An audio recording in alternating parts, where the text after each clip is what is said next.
Hola, soy Bernardo y esto es Orden del Tiempo. Hoy, como vengo haciendo una nueva sección, justamente los domingos, vengo a hablar de cine, de series de televisión y de algún que otro libro.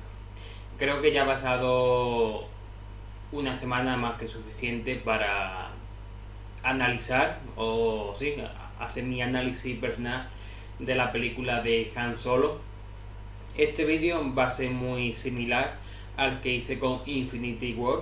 Va a ser dos vídeos en uno. El primero va a ser sin spoiler y en el segundo ya me adentraré un poco más.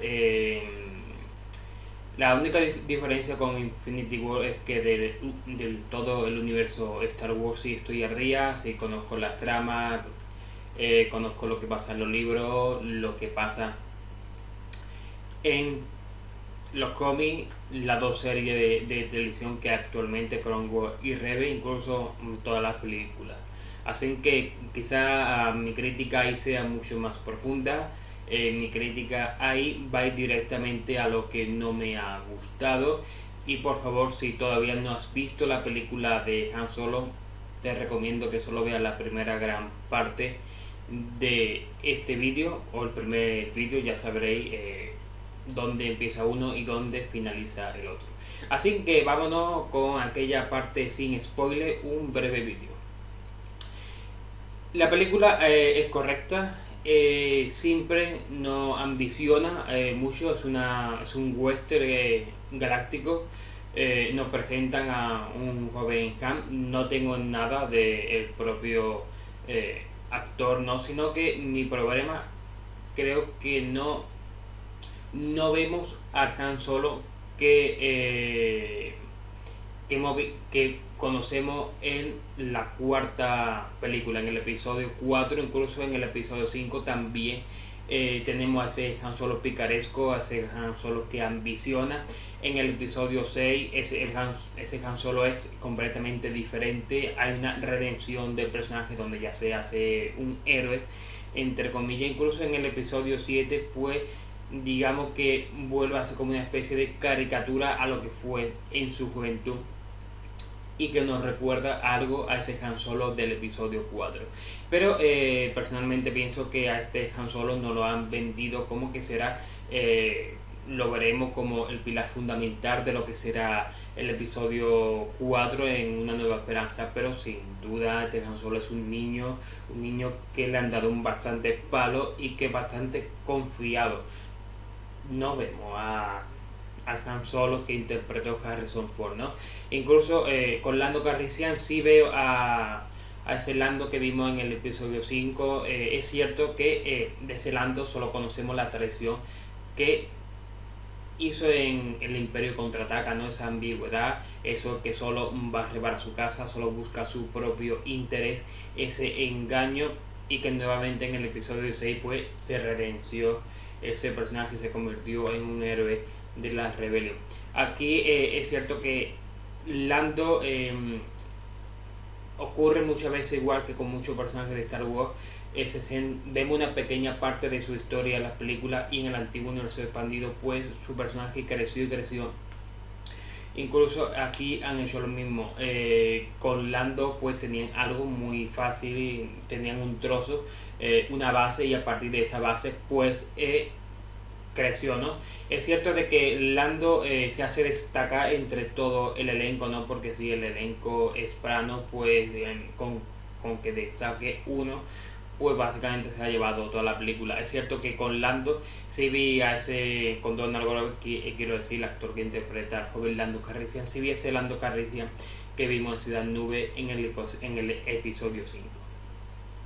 También decir que la banda sonora, pues, que decir de la banda sonora, para mí no destaca lo suficiente.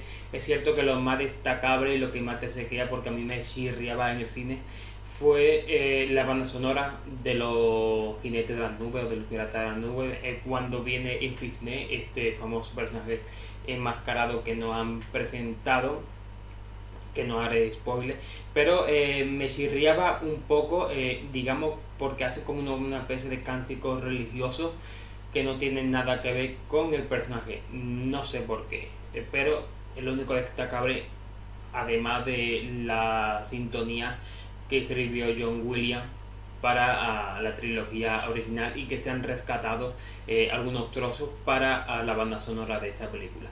Pero sin duda lo que no me ha gustado, lo que me ha sacado bastante de la película es la fotografía, la luminosidad, el brillo.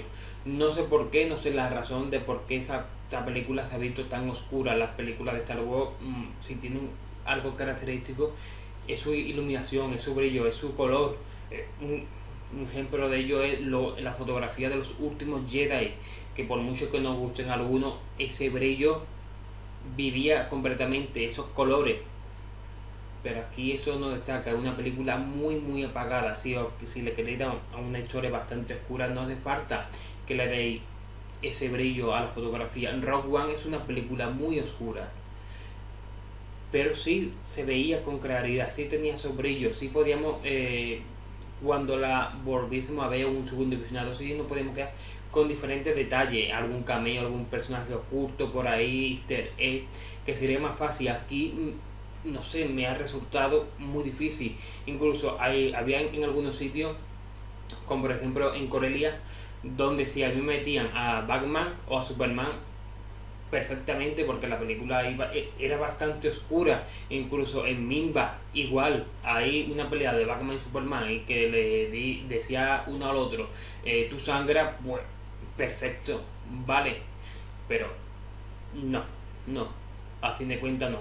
Quisiera algo más de brillo. Es cierto que he leído por ahí que en algunos cines, dependiendo de la calidad del proyector, tiene un brillo, tiene otro, no lo sé. Yo en el que fui se veía bastante oscura y parece ser que la mitad de los que lo han visto, la película es bastante oscura en este sentido. También decir de que esta película, si eres un fan, digamos, palomitero de Star Wars, ve las películas simplemente o vas un rato a ver el cine, la película puede que te guste porque te han contado algo que básicamente, o pequeño detalle que no conocíamos, y puede que te sorprenda por allí. Si eres un fan que conoce todas las películas hechas al día en el universo de Star Wars, puede que te decepcione un poco, debidamente a porque te han contado una historia que ya sabes, una historia que va cogiendo pequeños detalles de la trilogía clásica. De Han Solo se reúne con Chewbacca, Han Solo se hace con el halcón milenario, Han Solo conoce a Lando, Han Solo le gana a Lando el halcón milenario en la partida de Sabak, y el famoso correo de Kessel. Esto no es spoiler, esto lo sabemos todos, ya sabíamos por dónde iban a ir los tiros, y sin duda la película en este sentido no ambiciona nada, incluso para mi opinión le resta bastante. No es como en los últimos Jedi, que pese a que muchos no les guste, apostó por unas cartas que para algunos, en mi opinión, sí funcionó y ganó mucho esa película, porque arriesgó un universo entero en una película, y a ver cómo sale el episodio 9. Pero en esta película es simplemente muy plano. Tú conoces más o menos las piezas fundamentales de la película, y por medio solo hay relleno, que digamos que lo más interesante es la escena del tren. Hasta aquí ha llegado este vídeo sin spoiler. Ahora va a acabar y va a comenzar absolutamente el otro, donde ya pues digamos que le sacaré los colores a Lucasfilm y a Disney, porque ahora nos vemos para lo que os queda, y si no queréis tragáis spoiler, y al cine, ver la película y volver. Hasta pronto.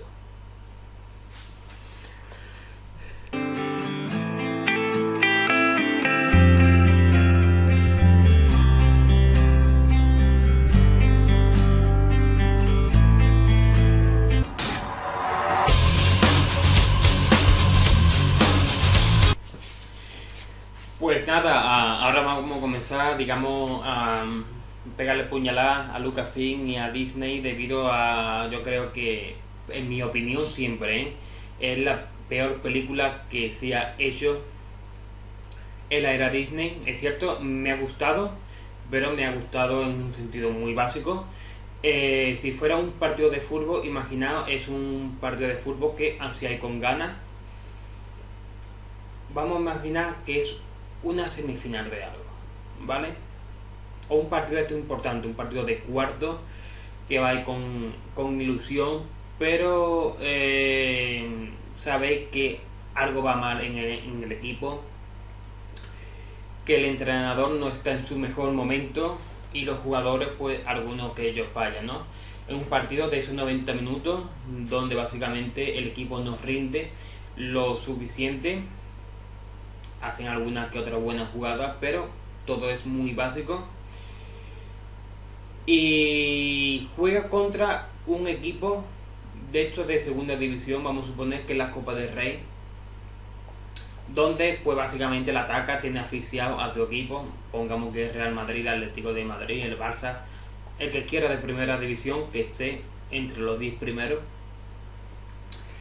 y lo tiene ahí asfixiado, ahogado, le dan una prórroga, pasa un cuarto de hora, el equipo no hace nada, y en la segunda prórroga pasa algo y en el último minuto marca gol, ganó. Eso es la película de Han Solo, en mi opinión. Un sufrimiento que básicamente al día siguiente, cuando la vi, me levanté hasta con resaca, y no sé por qué. Quizás porque estuve toda la noche dándole vuelta a la película. Vamos a empezar con los protagonistas y con los personajes. El personaje de Han Solo, como he comentado anteriormente, yo personalmente lo veo muy niño. No sé por qué esa ambición, esa mentalidad de ese Han Solo, ¿no? ¿Qué queréis que os diga? No veo al Han Solo de Harrison Ford, mi problema no son con los actores.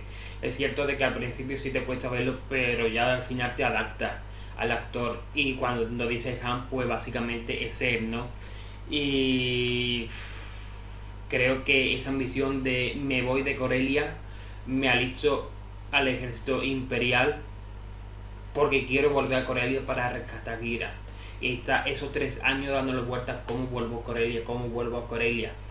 Con el único sentimiento de que lo que realmente hay una historia de amor por ahí que yo creo que le resta bastante a la película, y que su única ambición es regresar a Corellia. ¿Por Kira? No lo sé. También es cierto de que en muchas partes de la película los chistes de Han, yo no le encuentro gracia. Es cierto que esos chistes, ese humor que vimos si está grabando, en los últimos Jedi, algunos funcionan, si funcionan te sacan una sonrisa, pero aquí llega un momento en que me reía como de forma automática, sin ganas, hasta dejar ya de reírme, básicamente porque no me hacían ninguna gracia, era como unos chistes muy forzados. Creo que el despido de los directores de la Lego película, porque si algunos habéis estado perdidos y no sabéis el trasfondo de esta película tuvo una primera producción con los 2 directores de la Lego película, eso a mediados de verano más o menos, o a finales de verano. Lucasfilm lo despidió porque veían que esta película era bastante cómica, o el guión que le habían dado era bastante cómico, y que ese no era el sentido que ellos buscaban para Star Wars, que lo despidieron y contrataron a Ron Howard para dirigir esta película. Esta película se desechó el 80% de lo grabado, solo se quedó un 20%, y Ron Howard pues tuvo que reunir a todo el equipo de rodaje, volvieron a grabar escenas y rehacer la película básicamente desde el principio, exceptuando un 20%, que creo que ese 20% es el de el planeta donde el último planeta, donde está la refinería, donde está el océano y ese mundo desértico. Yo creo que eso es lo único que han dejado de los directores de la Lego película, básicamente porque ese mundo fue una de las Islas Canarias, ahora mismo no recuerdo el nombre, pero cuando vinieron a grabar aquí en julio, saltaron la noticia de que las producciones de Star Wars, Emilia Creed estaba de nuevo aquí en España, creo que era Formentera, si me equivoco por favor dejármelo en los comentarios, donde grabaron, y cuando se volvieron a rodar con Ron Howard, pues básicamente no dieron la noticia de que habían vuelto aquí a las Islas Canarias a rodar.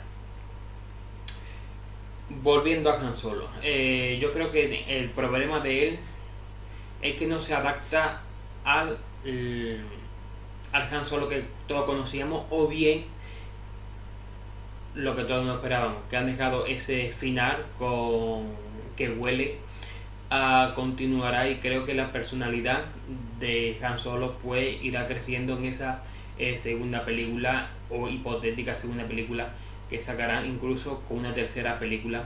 No se sabe, muchos han dicho que una trilogía, porque el actor ha filmado para 3 películas, cosa que no sé si es cierto o no, porque cuando a Felicity Jones, la protagonista de Rogue One, también le hicieron filmar para 3 películas, pero realmente solo grabó Rogue One y ha participado en algún que otro episodio de Star Wars Destiny, de esta serie de cortos de animación que la propia Disney estrena en su canal de YouTube.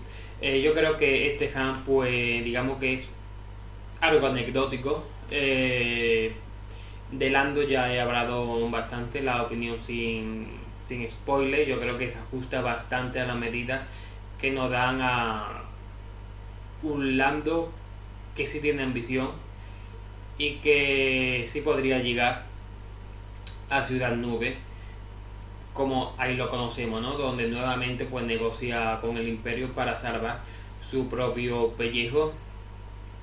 Chewie básicamente en los momentos donde más se reconoce al propio Han es cuando está en compañía de Chewbacca. Yo creo que le han dado el protagonismo que se merece a Chewbacca en esta película, porque realmente era necesario. En los últimos Jedi, Chewbacca era básicamente un cameo, donde yo quería que le hubiesen dado más protagonismo. Espero que en el episodio 9 tenga un peso fundamental, ¿no? Junto con R2D2, que han pasado desapercibidos. Chewbacca solo fue un marchiste con los por y poco más, no duela o no. Pasemos a Emilia Creed con el personaje de Kira. Creo que funciona, pero me decepcionó un poco. Esperaba mucho más, y sobre todo cuando hable de Fitness diré el porqué. Creo que es un personaje muy plano, que te lo ve venir ya de fondo, y se repite en varias ocasiones, ¿no? Como cuando se reúnen por primera vez Han y ella en la nave yate de Dryden Boss, creo que se llama así. Se reúnen y comentan bueno, ¿qué ha pasado estos 3 años? Dice ella, bueno, estos 3 años pues me han pasado muchas cosas, y ahí hay como un momento de silencio donde piensas que te lo va a contar, pero rápidamente cambia la situación. Ella coge una copa, se la da a él y se van y se dan un paseo donde tú dices, bueno, ya no contará nuevamente qué ha pasado en estos 3 años, que Kira se quedó en Corellia cuando intentaban huir los dos, y Han pues pasó esa aduana de ese aero o espacio puerto, y Kira pues la retuvo, digamos, la mafia de Lady Próxima, y Han se fue y se alistó al ejército imperial.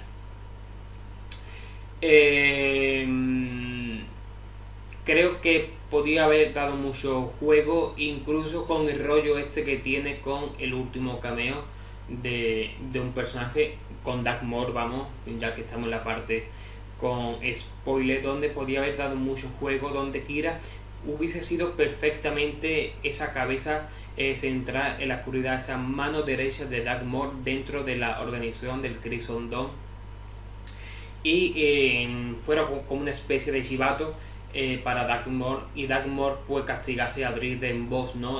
Hubiese estado genial. Igual que con Enfisné se nos vendió de que posiblemente había un 90% de que Emilia Cara era en realidad Enfisné, que Enfisné era un alter ego del personaje de Kira, ¿no? Hubiese estado perfecto. El personaje de Kira está dentro del Crimson Dawn, siempre hubiese dado un paso por delante a esta organización criminal, incluso al personaje de Tobias Becker, ¿no? Donde ya se dice en la película, en esa escena típica de la película del oeste, donde está la hoguera, donde le dice, tenemos que tener cuidado con Enfisné, no vaya a ser que nos adelante. Y cuando están en el tren, pues aparece por primera vez Enfisné, no sé en la versión original, pero en la versión doblada a mí me recordó bastante la voz de que le ponen a Emilia Clarke en español, ¿no? La que tiene ella tanto en la película como en Juego de Tronos, ¿no? Así un poco distorsionada. Tú ya te hace pensar de que ella es Emilia Clarke en verdad, y que siempre va un paso por delante de su organización, pero definitivamente en fin es un fraude.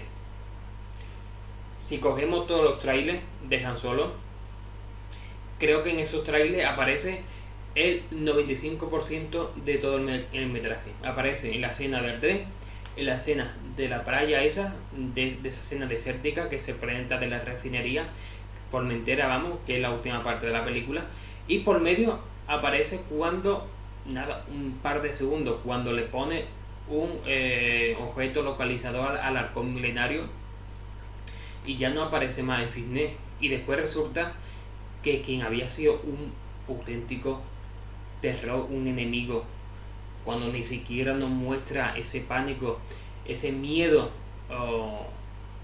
en la película, ese gran personaje que le da casa a los protagonistas, sobre todo a Tobias Becker, que le tiene, que siempre va por delante, pero que no nos dice por qué, que es una chiquilla de unos 14-13 años, que ella es la líder de una de las células reverdes, pseudo terrorista en este caso, que formará posteriormente la rebelión.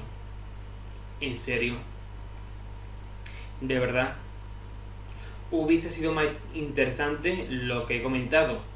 Emilia Clarke hubiese sido Kira y Enfisné hubiese sido un alter ego, ¿de acuerdo?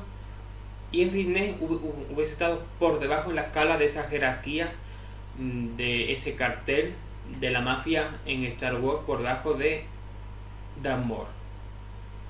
Y que al final de la película, cuando Han se va con este combustible para la nave espacial con el fin de alcanzar la hipervelocidad, llega y en algún momento Drizzt Boss es llamado por Darth Maul y le dice, ven a Dathomir que tengo un nuevo encargo para ti. Se dirigen todos a Dathomir. Entonces Emilia Clarke desaparece, el personaje de Kira desaparece, se enfunda con el de Enfisné, al final se quita la máscara, vemos que es ella, y vemos a Darth Maul con los mandalorianos, porque recordemos que Darth Maul sí tiene un peso, una historia, ¿no? Al final de las Guerras Clon lo rescatan, o durante las Guerras Clon en la serie de animación lo rescatan por la madre de Dathomir, porque su hijo le pone una pierna cibernética, le presenta a su hermano Savage Opress, ellos conquistan Mandalore, se hacen con la espada negra de los cráneos de los mandalorianos, mata a la duquesa Sabine y se autocorona como señor de Mandalore. Entonces el emperador Palpatine, al ver que ha regresado su antiguo alumno, va a visitarlo. Hay un enfrentamiento, Sidious mata al hermano de Darth Maul y encarcela a Darth Maul, ¿no? Poco tiempo después este escapa, se reúne con todos los grupos criminales de la galaxia, el Sol Negro, el sindicato de Pike, el cartel Hat, y conforman como una organización criminal, en este caso incluso con el grupo criminal de Cad Bane, se reúnen, conforman una gran organización criminal semejante al cartel de Cali, o al cartel, sí, al cartel de Cali, semejante, ¿no? Y en este punto pasaría los años hasta la trama de Han Solo, que desde que acabó la Guerra Clon y se forma el Imperio, pasan unos 10 años. La película, esos 3 años se conforma pues alrededor de unos 7. Recordemos que en Corellia se están construyendo esos cruceros espaciales. El Imperio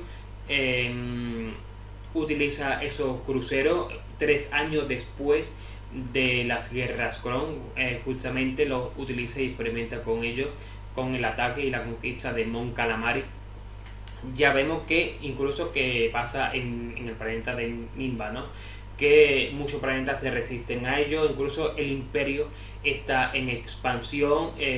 Esa batalla que nos recuerda a la Primera Guerra Mundial es un reducto de las guerras Clon. Las guerras Clon no terminaron en esos años, sino que hay pequeños fragmentos, muchos mundos pertenecientes a la antigua Federación de Comercio, los separatistas, siguen estando en contra del Imperio, y el Imperio a su vez sigue conquistando mundos, en este caso como mundos neutrales que no estaban dentro de la República, o que tenían su propio imperio, su propio reinado entre mundos, ¿no? Recordemos el mundo de Camino, el mundo de los coronadores. Era un mundo prácticamente neutral, desapercibido, con tecnología donde el Imperio también lo absorbió. Bespin en el episodio 5 es un claro ejemplo, ¿no? Recordemos que Lando Calrissian vende, entre comillas, Bespin para que se una al Imperio a cambio de que éste le diga dónde están Han, Leia y Lodena. Como iba siendo que ya me perdí. Sí, Dark Maul, ¿vale? Pues el sindicato del crimen, en este caso, pues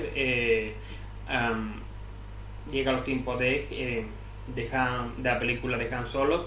Después no sabemos qué ocurre, ¿no? Desde ahí hasta que lo volvemos a ver en Rebel, que está en esa ruina de ese gran santuario Sith, donde ocurrió esa gran matanza entre Jedi y Sith, donde él toma como alumno a Ezra Bridger en la famosa, ya sabemos, el último capítulo de la segunda temporada de Star Wars Rebels, donde Darth Vader se enfrenta a la que fue su Padawan, Ahsoka Tano, y ahí finaliza la tercera temporada de Star Wars Rebels. Tiene como principal antagonista a Darth Maul, y casi al final de esa temporada Darth Maul se reencuentra con Obi-Wan en Tatooine, a poca distancia de la casa de la granja de tío Owen, donde se encuentra Luke, y Obi-Wan pues asesina a Darth Maul para siempre.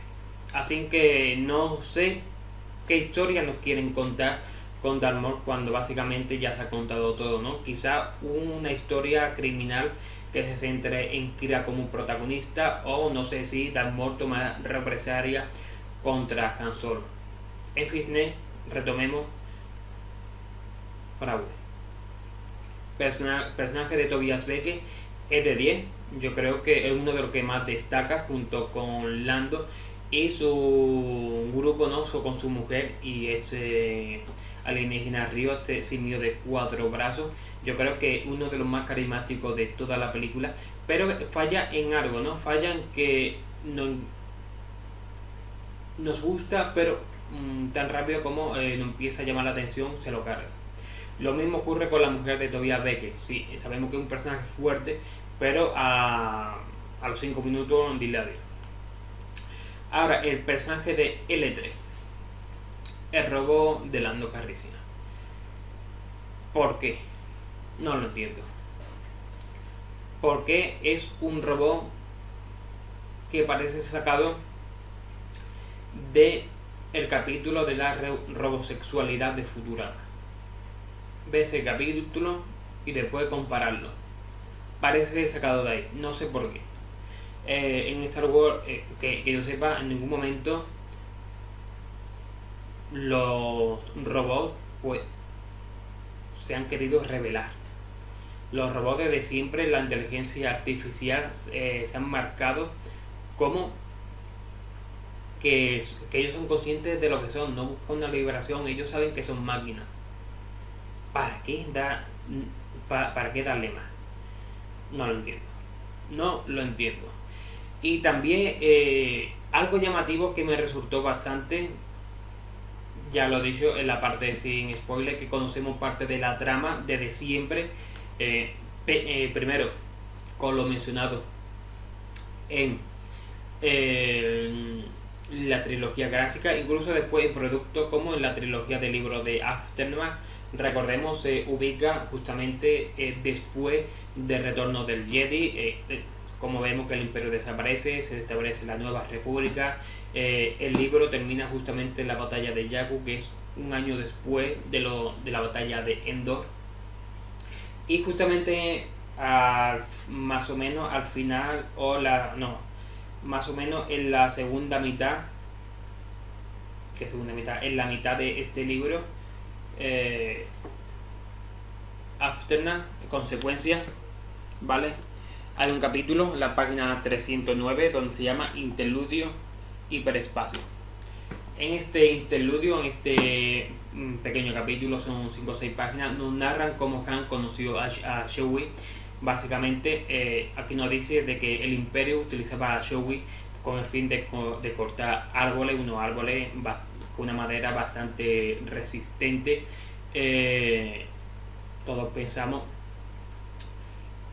Y lo que tenían encadenado, sucio, vamos, lo que hemos visto en la película. Incluso también conocemos el nombre de los Wookiee que liberan en Kessel, que también viene recogido aquí. Y básicamente esa parte también sabíamos lo que iba a pasar, ¿no? Como he dicho, es una película bastante plana, está aprobada por un 5, para mí está muy por debajo del Despertar de la Fuerza, que desde que vi esta, pues para mí siempre, personalmente, pienso que fue la película más floja de todas, y creo que le va a venir bastante bien a Lucasfilm y a Disney esta aguantada, esta caída, este bofetón que ha supuesto la taquilla Han Solo. Para mí, esta película se debería haber estrenado en diciembre-noviembre y haber seguido trabajando durante este año en mejorar la película. Creo que este parón, hasta que se estrene el episodio nuevo, creo que va a ser va a venir para bien, porque vamos a coger con ganas el episodio 9, sea como salga después el resultado, ya veremos por aquí entonces. Y solo queda esperar a los famosos spin-off de Boba Fett y de Obi-Wan Kenobi, que si eso ya hablaré en mi canal secundario de cómo me gustaría que fuese en esta película. Y justamente, si ha visto este vídeo, ahora mismo, en cuanto ha acabado, se ha subido un vídeo sobre Easter eggs, sobre huevo de Pascua, sobre guiños, referencias que ha tenido toda esta película, porque eso es otra cosa. Esta película para mí ha estado preñada de todo ese universo alrededor de Star Wars, de las precuelas, libros, incluso de la trilogía clásica.